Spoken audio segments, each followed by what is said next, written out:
ಅವರ ಬರುವ ನಿರೀಕ್ಷೆಯಲ್ಲಿ ಕಾರ್ಯಕ್ರಮವನ್ನ ತುಂಬಾ ವಿಳಂಬ ಮಾಡದೆ ಈಗ ಅಧಿಕೃತವಾಗಿ ಈ ದಿನದ ಮುಖ್ಯ ಉಪನ್ಯಾಸಕರು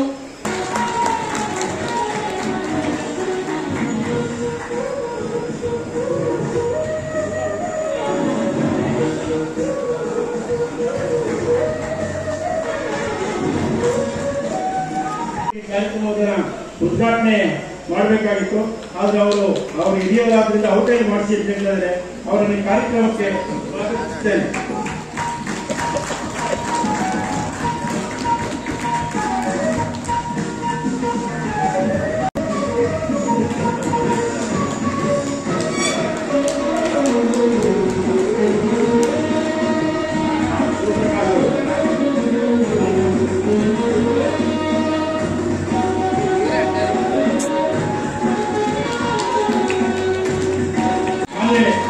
ಈ ಕಾರ್ಯಕ್ರಮ ಯಶಸ್ವಿಯಾಗಲು ಪ್ರಾರಂಭದಿಂದಲೂ ಸಹಕರಿಸುತ್ತಿರುವ ನಮ್ಮ ವಿಶ್ವಮಾನ ಬಳಗದ ಎಲ್ಲ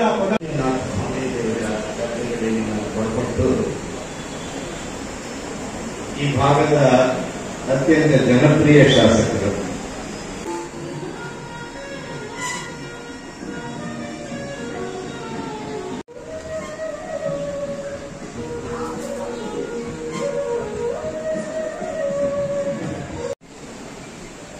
ನಮ್ಮ ಊರಿಗೆ ಬಂದಿದ್ದು ಅಂತ ನಾನು ಹೇಳ್ತಿದ್ನಲ್ಲ, ನಮ್ಮ ಹಳ್ಳಿಗೆ ಬಂದಿದ್ದು ಅಂತ ಹೇಳಿ ನಾವು ಶ್ರೀ ಮುಂದೆ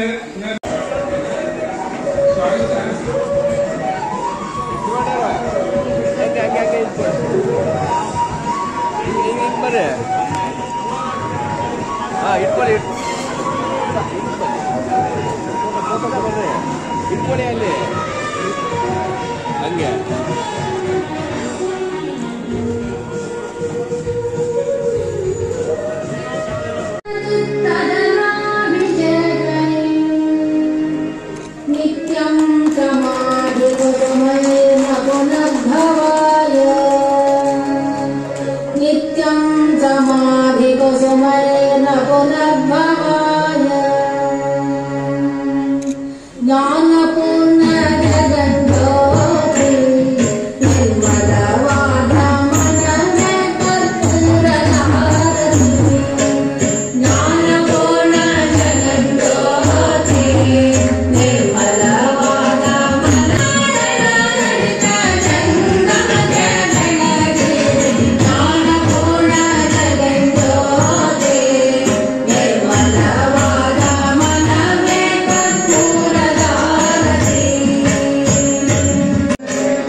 ನಮ್ಮ ಕುವೆಂಪುರವರ ಜನ್ಮದಿನಾಚರಣೆ ಒಂದು ತಿಂಗಳು ತಡವಾಗಿದೆ ಅಷ್ಟೇ.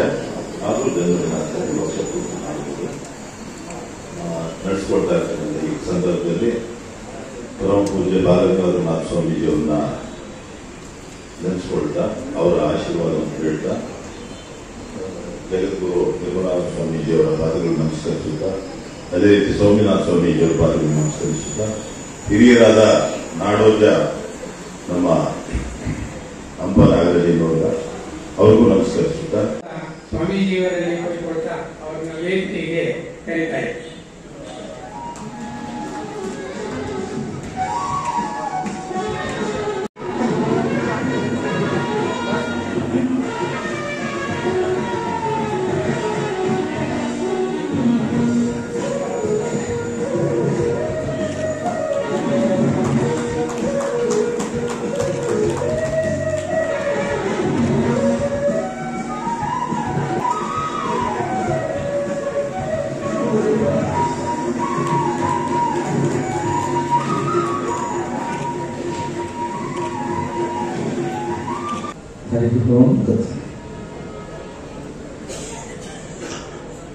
ಬ್ರಹ್ಮಾನಂದಂ ಪರಮಸುಖದಂ ಕೇವಲಂ ಜ್ಞಾನಮುಕ್ತಿ ದ್ವಂದ್ವಾತೀತಂ ಗಗನ ಸದೃಶಂ ತತ್ವಮಸ್ಯಾದಿಲಕ್ಷ್ಯಂ ಏಕಂ ನಿತ್ಯಂ ವಿಮಲಂ ಅಚಲಂ ಸರ್ವಧಿ ಸಾಕ್ಷಿಭೂತಂ ಭಾವಾತೀತಂ ತ್ರಿಗುಣರಹಿತಂ ಸದ್ಗುರುಂ ತಂ ನಮಾಮಿ. ಶ್ರೀ ವಿದ್ಯಾಂ ಜಗತಾಂ ಧಾತ್ರಿಂ ಸರ್ಗಸ್ಥಿತಿ ಲಯೇಶ್ವರೀಂ ನಮಾಮಿ ಲಲಿತಾಂ ನಿತ್ಯ ಮಹಾತ್ರಿಪುರ ಸುಂದರಿ.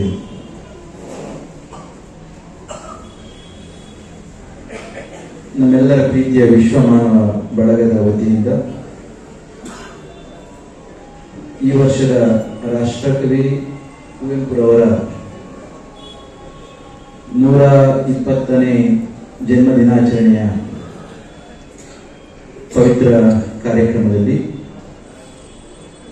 ನಮ್ಮೆಲ್ಲರ ಆರಾಧ್ಯ ದೈವ ಪದ್ಮಭೂಷಣ ಜಗದ್ಗುರು ಡಾಕ್ಟರ್ ಶ್ರೀ ಬಾಲ ಗಂಗಾಧರನಾಥ ಮಹಾಸ್ವಾಮೀಜಿಯವರ ದಿವ್ಯ ಚೇತನಕ್ಕೆ ಮನಸ್ಸಾರಂಭಿಸಿ ಯುಗದ ಕವಿ ಜಗದ ಕವಿ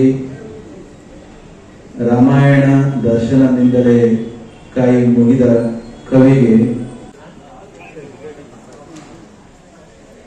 ನಾನು ವಿಶ್ವಮಾನ ಬಳಗದ ಅಧ್ಯಕ್ಷನಾಗಿದ್ದೇನೆ. ನನ್ನ ಹೆಸರು CR ಗೋಪಾಲಸ್ವಾಮಿ. ನಾನು ಕರ್ನಾಟಕ ರಾಜ್ಯ ಉಚ್ಚ ನ್ಯಾಯಾಲಯದಲ್ಲಿ ವಕೀಲನಾಗಿ ಪ್ರಾಕ್ಟೀಸ್ ಮಾಡ್ತಾ ಇದ್ದೇನೆ. ಇದು ಸ್ವಾಮೀಜಿಯವರ ನಿರ್ಮಲಾನಂದನಾಥ ಸ್ವಾಮೀಜಿಯವರ ಪಟ್ಟಾಭಿಷೇಕದ ಕಾಲದಲ್ಲಿ ನಾವು ಈ ಸಂಸ್ಥೆಯನ್ನು ಹುಟ್ಟಾಕಿದ್ವಿ. ವಿಶ್ವಮಾನ ಬಳಗ ಅಂತ ಹೆಸರಿಟ್ಕೊಂಡಿದ್ದು 12ನೇ ವರ್ಷದ ಕಾರ್ಯಕ್ರಮ ಮಾಡ್ತಾ ಬಂದಿದ್ದೀವಿ. ನಮ್ಮ ಸಂಘದ ಸಂಸ್ಥೆಯ ಉದ್ದೇಶವಾದರಂದರೆ ರಾಷ್ಟ್ರಕವಿ ಕುವೆಂಪು ಅವರ ಮನುಜಮತ, ವಿಶ್ವಪಥ, ಸರ್ವೋದಯ, ಸಮನ್ವಯ, ಪೂರ್ಣದೃಷ್ಟಿ ಎಂಬ ಪಂಚಮಂತ್ರಗಳನ್ನು ಲೋಕಕ್ಕೆ ತಿಳಿಸೋದು, ಸಾಮಾನ್ಯ ಜನರ ಅರಿವಿಗೆ ಮೂಡಿಸೋದು ನಮ್ಮ ಕರ್ತವ್ಯ ಆಗಿದೆ. ಆ ನಿಟ್ಟಿನಲ್ಲಿ ಹಲವಾರು ಕಾರ್ಯಕ್ರಮಗಳನ್ನು ನಾವು ಆಗಿಂದಾಗೆ ಮಾಡ್ತಾ ಇರ್ತೇವೆ. ಇವತ್ತಿನ ಬಂದಿರೋದು ಸ್ವಾಮೀಜಿಗಳು ನಿರ್ಮಲಾನಂದನಾಥರು ಹಾಗೂ ಪಂಪಾ ನಾಗರಾಜಯ್ಯನವರು ನಮಗೆ ಅದ್ಭುತವಾದ ವಿಚಾರಧಾರೆಗಳನ್ನು ಈ ಕಾರ್ಯಕ್ರಮದಲ್ಲಿ ನಡೆಸಿಕೊಟ್ಟಿದ್ದಾರೆ. ಇನ್ನು ಮುಂದೆಯೂ ಕೂಡ ಇಂಥ ಕಾರ್ಯಕ್ರಮಗಳು ನಮ್ಮ ಸಂಸ್ಥೆಗಳಿಂದ ನಡೀತಾ ಇದ್ದಾರೆ. ಈ ಹಿಂದೆ ನಮ್ಮ ಅಧ್ಯಕ್ಷರಾಗಿದ್ದ ಶ್ರೀಕಂಠಯ್ಯನವರು, ಕಾರ್ಯದರ್ಶಿಗಳಾಗಿದ್ದ ನಾರಾಯಣರು, ಇವರು ಕೂಡ ಇಂಥ ಕಾರ್ಯಕ್ರಮ ಮಾಡ್ಕೊಂಡು ಬರ್ತಾ ಇದ್ರು. ಒಳ್ಳೊಳ್ಳೆ ಕಾರ್ಯಕ್ರಮವನ್ನು ಕೊಟ್ಟಿದ್ದೇವೆ. ಎಲ್ಲರೂ ಒಡನಾಡಿ ನಾನು ಇಂದಿನ ಕಾರ್ಯಕಾರಿ ಸಮಿತಿಗಳಲ್ಲಿ ಕಾರ್ಯಾಧ್ಯಕ್ಷನಾಗಿದ್ದೆ. ಹಾಗಾಗಿ ಮುಂದಿನ ದಿನಗಳಲ್ಲೂ ಕೂಡ ನಾವು ಈ ನಮ್ಮ ವ್ಯಾಪ್ತಿ ಏನಿದೆ ಇದನ್ನು ವಿಸ್ತರಿಸಬೇಕು ಅಂತ ತೀರ್ಮಾನ ಮಾಡ್ಕೊಂಡಿದ್ದೇವೆ. ಎಲ್ಲರಿಗೂ ಧನ್ಯವಾದ. ಇವತ್ತು ಎಲ್ಲ ಬಂದಿದ್ದಂಥವ್ರಿಗೆಲ್ಲ ಏನು ಹೇಳ್ತೀರಾ ಸರ್? ಎಲ್ಲ ಬಂದಿದ್ದವ್ರಿಗೆ ಎಷ್ಟು ಪರಿಪೂರ್ಣವಾಗಿ ನಾವು ಮನುಜಮತ ವಿಶ್ವಪಥವನ್ನು ಅಳವಡಿಸ್ಕೊಳ್ಳೋಕ್ಕಾಗದೇ ಇದ್ರೂ ಕೂಡ ಕಿಂಚಿತ್ತಾದರೂ ನಾವು ಕುವೆಂಪು ಅವರು ಸಹ ಹೇಳಿದಂಥ ಮನುಜಮತ ವಿಶ್ವಪಥದ ಅಗತ್ಯ ಬಹಳ ಇದೆ. ಈ ಸಮಾಜದಲ್ಲಿ 1927ರಿಂದ ಜಲಗಾರ ನಾಟಕ ಬರೆದ ಕಾಲದಿಂದ ಹಿಡಿದು ಶೂದ್ರ ತಪಸ್ವಿಯನ್ನು ಬರೆದ ಕಾಲದಿಂದ ಹಿಡಿದು ಇಂದಿನವರೆಗೂ ಪರಿಸ್ಥಿತಿ ಹಾಗೆ ಉಳಿದಿದೆ. ಈ ನಾಟಕಗಳು, ಈ ಕುವೆಂಪು ಅವರ ವಿಚಾರಧಾರೆಗಳನ್ನು ತಿಳಿಸ್ತಕ್ಕಂಥ ಕೃತಿಗಳು ಎಲ್ಲವೂ ಇದ್ದು ಕೂಡ ಏನೊಂದು ನಾವು ಇನ್ನೂ ಅಷ್ಟೊಂದು ಜನರು ಗಮನ ಇಡಬೇಕಾದಂಥ ಪರಿವರ್ತನೆಯನ್ನು ನಾವು ಕಾಣಲಿಲ್ಲ. ಅದು ಕಾಣಬೇಕಾಗಿದೆ. ಕುಲ, ಜಾತಿ, ಧರ್ಮ ಎಲ್ಲವನ್ನು ಮೀರಿದ ಒಂದು ಗುಣಗಳನ್ನು ನಾವು ಅಳವಡಿಸ್ಕೊಳ್ಬೇಕಾಗಿದೆ. ಇದು ನನ್ನ ವಿನಂತಿ, ವಿನಮ್ರ ವಿನಂತಿ. ಬಂದಿದ್ದ ಎಲ್ಲ ಕಾರ್ಯಕರ್ತರಿಗೂ ಮತ್ತು ಪ್ರೇಕ್ಷಕ ವರ್ಗದವರಿಗೂ, ಜನ ಸಮುದಾಯ ಧನ್ಯವಾದಗಳು. ಮಾಡ್ಕೊಂಡಿರೋದು ನಮ್ಮೆಲ್ಲರ ಸೌಭಾಗ್ಯ ಉಂಟು ಮಾಡಿದೆ. ಅವರು ಇಷ್ಟು ಜನ ನೆರೆದಿದ್ದಾರೆ ಅಂದರೆ ಅವರು ಮತ್ತೆ ಹುಟ್ಟು ಬರಲಿ, ಮತ್ತೆ ಅವರ ಕೃತಿಗಳು ಮತ್ತೆ ಎಲ್ಲರಿಗೂ ಕೋನೆ ಪ್ರತಿ ಜಗತ್ತಿನ ಮೂಲೆ ಮೂಲೆಯಲ್ಲೂ ಪ್ರಸಾರ ಆಗಲಿ ಅಂತ ನಾನು ಈ ಮೂಲಕ ಎಲ್ಲರಲ್ಲೂ ವಿನಂತಿ ಮಾಡ್ತೀನಿ. ಧನ್ಯವಾದಗಳು.